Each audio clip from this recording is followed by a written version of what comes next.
عشق و تنگدستی، داستان واقعی. شنونده های عزیز کانال افغانستان مگزین، سلام بر شما. در این برنامه داستان را به خوانش میگیرم که به خوبی نشان میده که یک جوانی که وقت تنگ دست باشه، مشکلات اقتصادی داشته باشه و عاشق شوه، چی مشکلات سر راهش قرار میگیره. این داستان پند و اندرز خوب برای جوانان دارد. خوب نمیدانم اسم این رمان چی بگذارم. عشق تا حد جنون، یا عشق بی سرنوشت، یا عشق کاشف و شهناز. اسم من نگم بهتر است. خب داستان زندگیم کمی پیچیده است. من خیلی درد کشیدم. در خیلی سن کوچک پدرم فوت کرد، کسی مادرم حمایت نکرد و مدام میگفتم که جوان هستی، میتونی شوهر بکنی. خب مادرم با خیلی بدبختی و ناچاری از دست آن آدما فرار کرد، از دست سخنشان، از حرفای مردم و طعنه مردم. اینجا افغانستان تا خاک قبر کسی خشک نشده، بالای ناموس اولادایش جنگ دارن و مادرم ناچار شد و فرار کرد با 6 اولاد خود از آنجا و آمد کابل. اینجا هیچی به خوردن، پوشیدن و بودن نداشت. خانم زیبا و جذابی بود. معمولا مردم قندهار زیبا چهره می باشن. خب مادرم خیلی رنج و بدبختی ها را کشید. داستان را طولانی نمی کنم، ولی خیلی بدبختی زیاده کشیدیم. من از طفولیت عاشق تعلیم بودم. 5 سالم بود و یا 6 سال وقتی دخترای همسایه ما را می دیدم، حضرت زندگیشان را می خوردم که ای کاش ما مکتب می رفتم. روزی با چشم تر و دل پرغصه به خدا گریه کردم، چون یک دختر کوچولو را دیدم که پدرش با خیلی ناز او را تا مکتب می برد و صبحش مادرم تصمیم گرفت مرا در مکتب شامل کنه. من دختر چهارمی هستم. یک برادر و 5 خواهر هستیم که برادرم بزرگ خانه است و خیلی بچی آرام و شکسته نفس و یا ممکن درد بی‌حد او را چنین کرده. از فامیلم جز من کسی درس نخوان، چون قبل من روزگار خیلی خراب بود. خلاصه که من در مکتب همیشه اول بودم، آرزوهای خیلی زیاد به سر داشتم و همیشه میخواستم دختر متفاوت باشم. وقتی داستانای خانمای شجاع را در کتاب یا تلویزیون میدیدم، خودم در خیالات او تصور میکردم و وعده دادم آدم متفاوت باشم. خب 15 ساله بودم، همه چی درست پیش میرفت، اما خب زندگی تا و بالایی داشت. مادرم مصروف وظیفه، برادرم مصروف کار و خواهرایم هم با برادرم هر جور کار می بود انجام میدادن. من ماندم و همیشه از این وضع فامیلم رنج می بردم و قسم می خوردم کسی شوم تا مردم حضرتش بخوره. شروع به خواندن انگلیسی کردم، عاشقش بودم. نمیدانم چرا در کورس مسلم رفتم، اوجا تمام کردم و خیلی زحمت می کشیدم. ولی از دست بیمهری، نه آغوش و عشق پدر، نه توجه مادر و فامیل و از آنجایی که همه قوم خبر نداشتن کابل هستیم، پس جای میمانی نمی رفتیم. همیشه حسرت عشق می خوردم در زندگیم. جز عشق چیز دیگر نمی خواستم. یک آیپد داشتم، سیم کارت نداشت و فامیل ما کمی قیدگیر بودن. یک روز که خیلی دلتنگ بودم، مادرم خواب بود، از موبایلش وای فای می گرفتم و در تلگرام رمان‌ها و مطالب روانشناسی دانلود می کردم، چون عاشق مطالعه بودم. اما تو ادامه داشت. دست زدن به موبایل مادرم کار آسان نبود، ولی شاید تقدیر برام در آنجا دام گذاشته بود. یک مخاطب ناشناس مسیج کرد، گفت سلام. من رفتم پروفایلش را چک کردم، ولی دقیق یادم نیست در پروفایلش چی بود، چون داستان 4 سال پیش است. او وقت 15 ساله بودم و حالا 19 شدیم، چند روز قبل البته. من به پیامش جواب دادم، علیک گفتم نمیدانم چرا، ولی تقدیر مرا به سویش کش میکرد. من فقط یک دوست میخواستم، دوستی که هیچ مرا نشناسه و بتونم همراهش راز دل کنم. اسمش را پرسیدم، گفت که کاشف. من گفتم خیلی اسم جالب داری، تا حال ندیدم کسی اسمش کاشف باشه. خب دوست شدیم. اونم خیلی بچه مؤدب و مهربان و دلسوز بود، نه ای که نمایان کنه، اما در ذاتش صبر و مهربانی بود. خب ما فقط دوست بودیم، ازم عکس و چیزا نمیخواست، فقط دوست بودیم. تا یک روز نیمه عکس ما در پروفایل گذاشتم و گفت ماشاءالله نظر نشی، من خیلی اعتماد به نفس پایین داشتم، اصلا اونقدر بد قیافه نیستم. به قول دوستایم ابروی درشت، چشم قهوه‌ای، جلد نه سیاه نه خیلی سفید، چشم بادامی و قد بلند دارم، اما کمی چاق هستم. همین اعتماد به نفس مرا پایین کرده. و وقتی گفت زیباستی، گفتم نه بابارش خندی نکو. گفت من تعریف دروغی کسی را نمیکنم. گفتم ینگه خبر نشه. گفت نه نمیشه، نداری. و خندیدم و گفتم تو را به خدا نداری؟ گفت که نه، فقط زیر نظر دارم. گفتم چطور؟ گفت که اگه ازدواج میکردم یک دختر قومیم است، او را زیر نظر دارم. خب بیشتر از دوست چیزی نبودیم. 6 ماه هیچ عکس و چیزی از نمیخواست. خودم میستوری میکردم، نه به خاطر او، چون کمی آزاد فکر بودم. بازو را بهترین دوستم میدانستم، چون خیلی مهربان بود و همیشه رفتار خوب میکرد که برای من قابل باور نبود. یک روز گفت که او دختر عکسای تا هاید کو ازم که عاشق نشم. گفتم برو ناق ناق گپ نزن، ریشخندی میکنی. خیلی پسر جذاب و مهربان و شوخ‌طبع بود و با این مشخصات امکان نداره دل دختر نره. خب با او خیلی راحت بودم چون میدانستم رازدار خوب است. چون او مزار مکابل بودم، دلم جمع بود و فکرش نمیکردم که کدام چیز بین ما شود، چون فقط دوست بودیم. روزی گفت که من میایم کابل به دیدنم میایی. گفتم چرا بیایم؟ گفت دوست هستیم مهمانی نمیکنی؟ گفتم با معذرت که ما هم قندار روان هستیم، عروسی خواهرم است و جگرخون شد. گفت میخواستم سورپرایزت کنم. گفت باشه تا چی وقت پس میایی منتظر باشم؟ گفتم 1 ماه و یا 2 ماه. گفت تا 1 ماه منتظر می باشم. خب از من سیم کارت پتکایی بود چون فامیلم حساس بودن، اتصالات بود و هیچ کار نمیداد در قندار.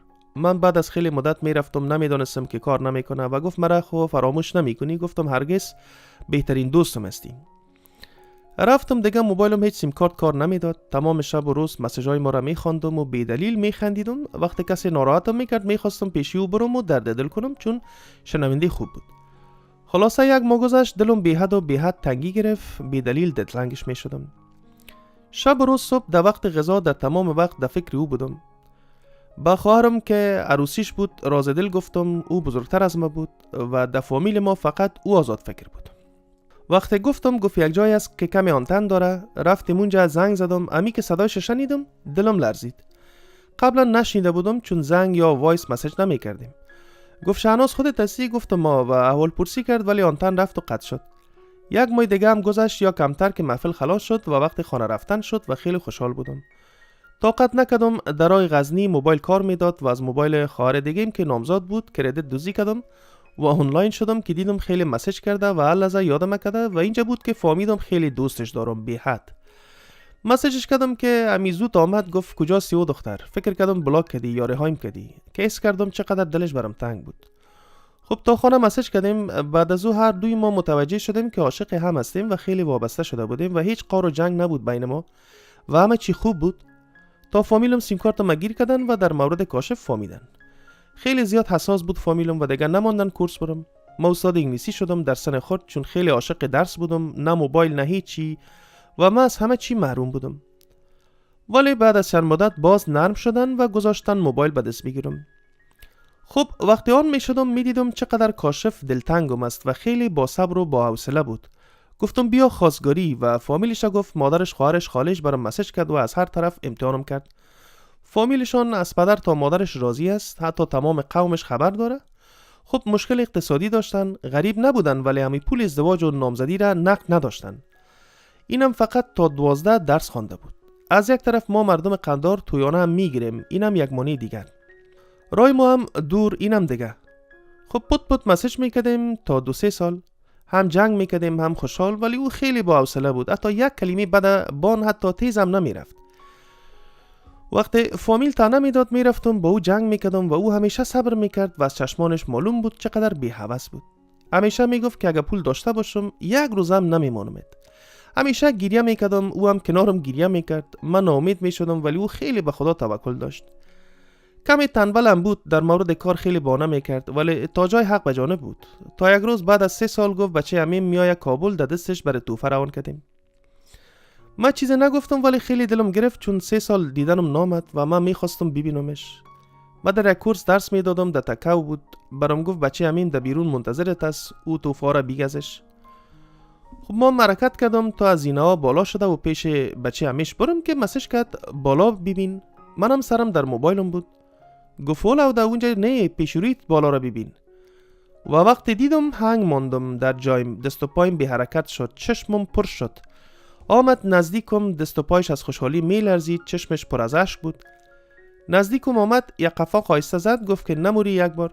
تا خواستم گریه کنم که آمد محکم بغلم کرد. در گوشم گفت که شهنازمه اینقدر ضعیف نیست که گریه کنه. گفت آرام باش، پیشت هستم. من باز کرده بودم و تا حد توانم محکم بغلش کردم. زینه‌های کورس روبروی دفتر بود و دفترم آینه‌های شیشه‌ای داشت و تمام همکارایم و رئیس داخل بودن و ما هم مستقیم روبرویش. ولی اونا خبر داشتن چون گفته بودمشان که دوست دارم کسی را.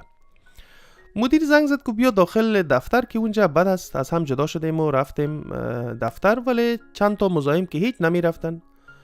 خب بیرون رفتیم، آهسته آهسته قدم می زدیم ولی او می ترسید که کسی نبینه تا برام کدام جنجال پیش نشه و دور دور می رفت. خب خداحافظی کردیم. 2 روز بعد باز در کورس دیدنم اومده تا به خاطر شهوت لمسم نکرد و رفت دوباره مزار.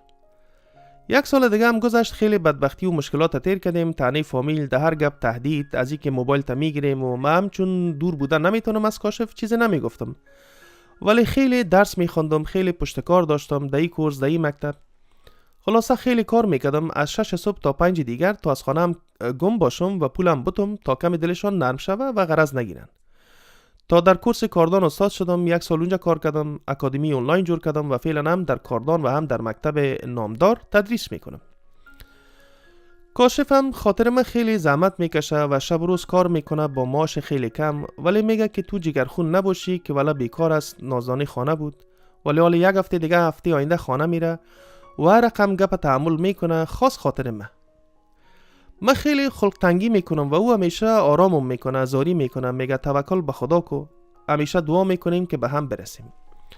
ولی بعضی مشکلات دیگه هم هست که من شخصیت کاریزمایی دارم و خیلی زود افراد وابسته میشن. خلاصه شخصیت متفاوتی دارم که خیلی زود جذب من میشن. خاطر همو چند نفرم داشتم در زندگی که عاشقم بودن و کمی همی زندگی را برام سخت کرده بود و نمیخوایم بیشتر بگویم چون خیلی حساسیت داره کاشف با این گپا. خلاصه خیلی دوستش دارم و داره، ولی این بیپولی و عشق در افغانستان خیلی سخت است. ببینم چی وقت توبه ما قبول میشه که به هم برسیم. خب آل لالا، تو به این آدم کاشف چی گفتنی داری؟ مشکل اقتصادی است، میگه ندارم، چطور کنم، زحمت میکشم، ولی پول به خاطر تویانه میگه قگیر آمدیم با جیب خالی. اگه برم بگوین 10 لک تویانه پرتو و نمیتونم و میگم با جیب پر برم که پرتم برشان. این حال چی کنم؟ منتظر باشم یا هم لالا کمی نصیحتش کو؟ من مشکلش درک میکنم، شرایط خراب است، ولی بازم مرا میگه که جگرخون نباش یا دیگه قار میشه سرم که خود جگرخون نکو. آیا میتونم جگرخون نباشم؟ ببخشین لالا رامش که داستان را طولانی کردم، امید خسته نشده باشین. اگر کدام مشکل املایی دارم معذرت مرا پذیرا باشید. تشکر بسیار زیاد لالا رامش. پایان داستان. خود دختر جان که اول نخواستی نام تا بگی، باز در بین داستان نام تام گفتی، من نمیفهمم همکارم نام را تغییر داده یا نه. بر صورت گفتنی من با کاشف جانی است که کار کنه، بانه نکنه. حال تمام درآمدات افغانستان پایین است. یک جای کار بکنه، در کنارش یک هنرام یاد بگیره، کارهای آنلاین یاد بگیره. وقتی که میشنن جوانای امروز در موبایل استفاده میکنن، همیش به خیله خندی. اپلیکیشن های رایگان وجود داره، ادیت ویدیو را یاد بگیرن، ادیت صدا را یاد بگیرن، برنامه‌های مختلف جور بکنن. مردم از مواد دیگرها امروز یک تیک تاک جور میکنه، یوتیوب جور میکنه، مواد دیگرها را کم او را مندازه، رشخندی جور میکنه و درآمد داره، بسیار زیاد درآمد داره. شما ببینین یک کسی به نام ترو استوریز داستان دمی گوگل استور، اگه شما سرچ بکنین ترو استوریز یا داستان، یک اپ جور کرده، 5-6 تا داستان رو انداخته. این 100,000 نفر این دانلود کرده. این اپ 100,000 نفر. شما فکر بکنین، یعنی مردم های قدر چالاک هستن و ای کاش امی فکر خدا کسایی که رقم چالاکی دارن در راه مثبت هم استفاده بکنن و کسایی که مثل کاشف در هیچ علاقه ندارن حداقل علاقه‌مند شوه که این کارا را یاد بگیرن. امروز میرن از لایف تیک تاک ویدیوهای را جای اساس میگیرن، کم عاجل رو جور میکنن، رشخندی جور میکنن، باز در پشت سرش خنده های جالبی ها را مندازن. تیک تاکشان ببینی که 20-30 هزار فالوور گرفته. خب باز خود درآمد داره وقتی که بالای 10,000 فالوور تان شوه. یوتیوب هم رقم امروز پول اصلی را شبکه‌های اجتماعی داره که هر چی میگه ما جوانا را در دموج از خودگیاره، هیچ بیکار و بیروزگار فقط خوش دارن که امروز انرژی یک عکس بگیرن او را فلشک بزنن و بابا جایت خالی، این چیزا رو نشته کنن. خیلی در کنار از اینکه کار فیزیکی میکنن، میرین یک جای و اولا که مزدورکاری بیا باشه، کار چی هم بکنین، مهارت هم یاد بگیرین و چی رایگان، همه چی امروز رایگان است. یعنی تست آدمای بیکار اینجا معلوم میشه. هوش مصنوعی است، هوش مصنوعی برای دکتر است، روانشناس است، تمام معلومات همه کاره است، دایره المعارف است برات میته، همه راهنمایی رو برات میکنه. وقتی که شروع میکنی برش میگی که من این هنر دارم یا هیچ هنر ندارم، میخوایم این چیزا رو یاد بگیرم، هم برش لینک، هم برای تو معلومات هم تو دقیق میته، هم لینک های برنامه آموزشی روان میکنه که این کارا بکو، این کارا بکو. مثل یک رفیق کاملا رایگان است. نیاز نیست شما ورژن پیسکیشو بخرین، کاملا رایگان است. و این کارا رو بکنین. این کارا رو نمیکنن. همین مشکلاتی که امروز آمده بار با دوستای خود صحبت کردیم که ما اگر در افغانستان می بودیم، چون تجربه کردیم، غریب کاری را تیر کردیم و در اروپا هم دیدیم که مردم کار میکنن و کار فیزیکی را دوست دارن که مشکل روحی و روانی ایجاد نشه. یک آدمی که بیکار بود، کار فیزیکی نداشت، او برش مشکلات افسردگی بیشتر میشه، افسردگی را بیشتر میگیره. ما گفتیم اگه ما در افغانستان میبینیم مالک بانایی که ما میگیم با نزدیکا پول روان میکنه، میگیم تو به خاطر پول کار نکو، به خاطر دیگه روح دیگه شوه، بیکار نباشی. یک طرف زنت انداختگی زخانه خودت، دیگه طرف خودت انداختگی، تمام روز خیلی خندی. خب برو خودت شور بته. به خاطر پول نه، به خاطر که روح روان تازه باشه. کی را بگی؟ آن متو کلگی جوانا متاسفانه اکثرشان به خیلی خندی و تابلت و مواد چیزا و این چیزا مصروف هستن. یک هنر، یک راه را ببینین، موفقیتی نیست که امی زود یک چیز به دست بیاره. تا به خاطر هدفتان تا 2 شب بیدار خوابی نکنین، تا صبح وقت بیدار نشین، زحمت نکشین، تا درست یک چیز دقیق یاد نگیرین، با ای که بیا خدا میربان است و حتما کاشف جانم میگه که بیا ببینیم خدا چی میکنه، خدا میربان است و انشالله که چی میشه. ده این چیزا خدا فریب نتیم. این قضیه گپا میزنیم چرا ما بدبخت هستیم، ولی دیگرایی که از این حرفا نمیزنن، از خدا کمک نمیخواین، ولی با فکر و تعقل کار میکنن، اونا خوشبخت هستن. اونا تکنولوژی دارن، پیشرفت هستن، کار میکنن و همیشه بادار ماستن، همیشه بادار ماستن و هر کار بخواین با ما میتونن. زور دارن، تکنولوژی دارن، قدرت دارن، به خاطر چی کار میکنن؟ دنبال یک حالا بسیاری که امی خانوادهشان که خارج هستن، امی خارج نباشن، خیونا میبرن، وابسته شدن، عادی شده برشانم رقم. هر گپ شود سرشانم درد کنن، زنگ میزنن والا پیسه روان کو که پیش دکتر میریم، پیسه نداریم. میان مفتخر، متاسفانه بیکاره و بیروزگار.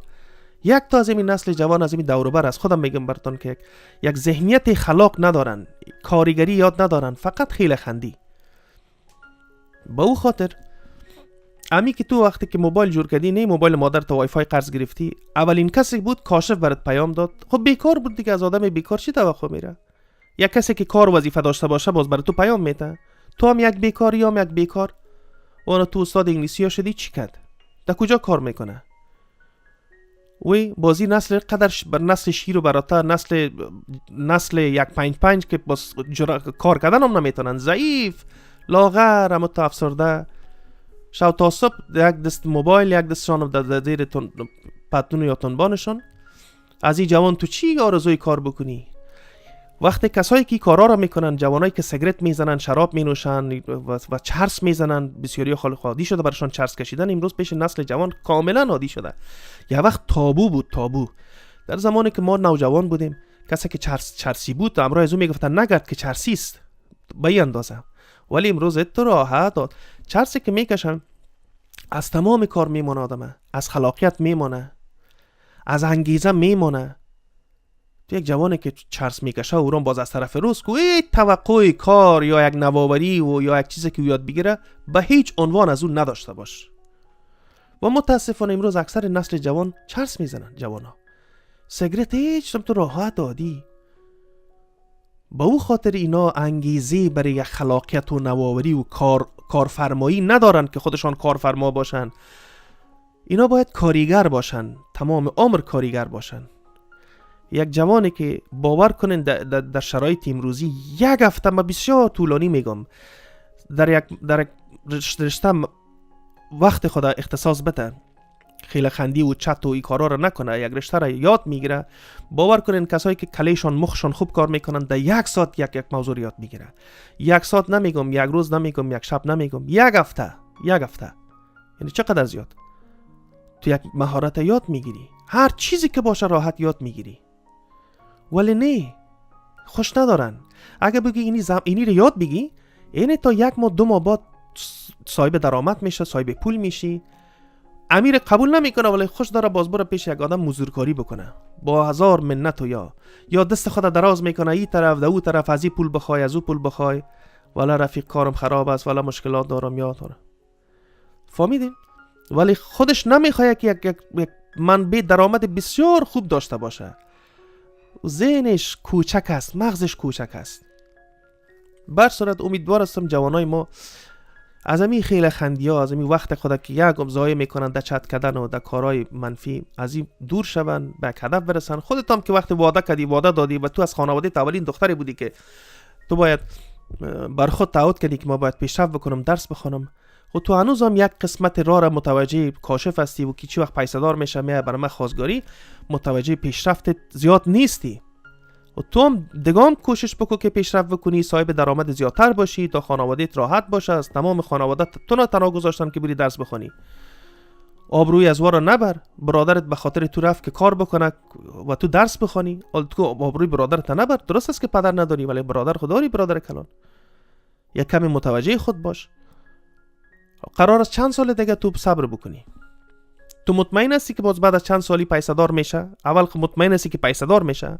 دو مطمئن هستی که بازی پیسه دار شد برات خواستگار میه؟ دای چیزا خدا فریب نتین. میدارم که شنیدن میگه پامتان سرطان بد میخوره، یک دنیای بسیار قشنگ برای خود ساختین، ولی واقعیت همیست دیگه. ما از تجربه میگیم واقعیت همیست. و این چیزا گارانتی نمی باشه که تضمینی باشه. کاشف جانیا، بر صورت امیدوار هستم کاشفتم خود تکان بده، کار بکنه، زحمت بکشه و در کنارش یک مهارت یاد بگیره.